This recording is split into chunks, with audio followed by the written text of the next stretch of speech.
Tu t'es lancé dans le montage, tu t'es fait quelques clients, voire même des clients réguliers, et tu commences à sentir une sorte de plafond de verre. En gros, tu te rends compte que plus t'as des montages à faire, plus tu commences à être perdu, voire des fois oublier des clients. Et ça, c'est pour une très bonne raison, c'est que t'es pas du tout organisé et ça te fait passer pour un amateur. Du coup, ce que je vais faire, c'est qu'aujourd'hui, j'ai donné toutes mes astuces de travail pour être plus rapide, plus organisé, plus efficace, et surtout éviter de passer pour un gland. Alors bien sûr, je vais parler de mon cas, de moi en tant que monteur vidéo, mais je pense que toutes ces astuces peuvent aussi marcher dans plein d'autres domaines. Du coup, on va commencer par planifier.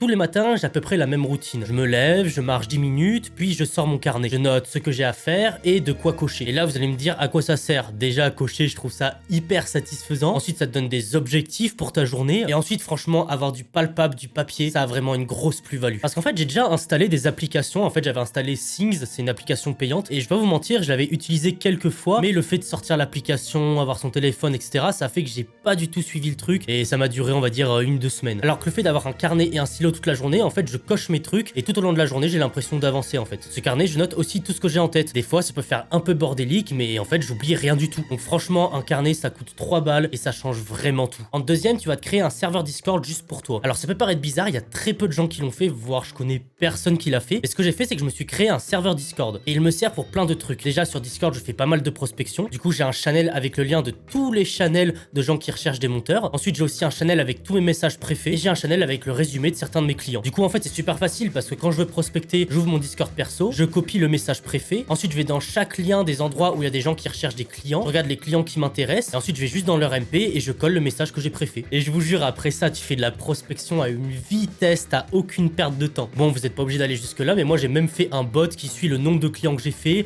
le nombre de vidéos que j'ai montées dans le mois et du coup le chiffre d'affaires que j'ai fait dans le mois. Mais franchement c'est pas obligatoire, hein, c'est juste moi je suis matrixé, faut pas chercher. Mais Discord, vraiment, personne le dit, j'ai vu personne le faire, c'est game changer. Et surtout, c'est un gain de temps de fou. Ok, en troisième, vous allez organiser vos projets.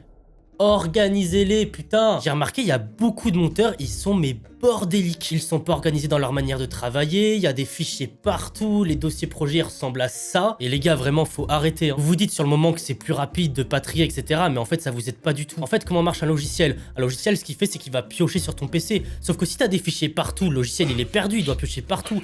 Alors déjà, ça va ralentir ton logiciel, tu peux avoir des bugs, et si tu dois déplacer ton projet, c'est mort. Et imaginez, parce que oui, ça arrive des fois, tu bosses avec d'autres monteurs, ou t'as des clients qui doivent voir, tu fais un partage, et le client, il voit que c'est un gros bordel dans tes fichiers. Bah là, franchement, tu passes pour un mec pas du tout pro. Là, franchement, t'auras tout fait pour passer pour un amateur. Je vais prendre l'exemple d'un client que j'ai eu. Une fois, j'ai monté une vidéo pour Pierre Cross. Du coup, ce qu'ils ont fait, c'est qu'ils m'ont envoyé tous les fichiers, j'ai monté, etc. Bah la boîte de Pierre Cross, ils avaient un serveur sur lequel ils stockaient tous leurs projets. Du coup, à la fin de mon montage, ils m'ont demandé de mettre mon projet, ainsi que tous les assets, dans leur drive. Bah j'aurais fait comment si c'était le bordel dans mes fichiers? Parce que du coup, j'allais devoir chercher tous les fichiers qui étaient en téléchargement, et même si j'avais mis toutes les vidéos et les assets dans un même fichier, bah ça aurait fait bordélique. Du coup, je vais vous donner une méthode infaillible pour avoir tout de trier, tout bien rangé. Ce que vous allez faire, c'est que vous allez faire des dossiers préfets. Alors du coup, il y a 01 export, 02 rush, 03 musique, 04 sfx, etc., etc. Et là, vous allez me dire, si à chaque fois que je fais un projet, je dois renommer tout ça, je vais perdre un max de temps. Ne vous inquiétez pas, j'ai la solution. On va créer un créateur de projet automatique. Alors pour ça, tu vas aller sur mon Discord qui est en description, tu vas aller dans pack et préceptes et tu vas aller dans le créateur de projet automatique. Tu le télécharges, tu mets le fichier où tu mets tes montages et ensuite tu lances le créateur de projet. Bon, moi du coup, j'ai déjà lancé plusieurs fois, mais toi, tu vas avoir un petit truc qui dira exécuter le programme. Une fois que c'est fait, t'as plus qu'à mettre le nom de ton projet, faire entrer et ça va automatiquement tout créer sur ton PC. À chaque fois, t'as plus qu'à télécharger au bon endroit et après, plus de perte de fichiers et tout est carré. Ok, maintenant, quatrième étape, vous allez organiser les retours de vos clients.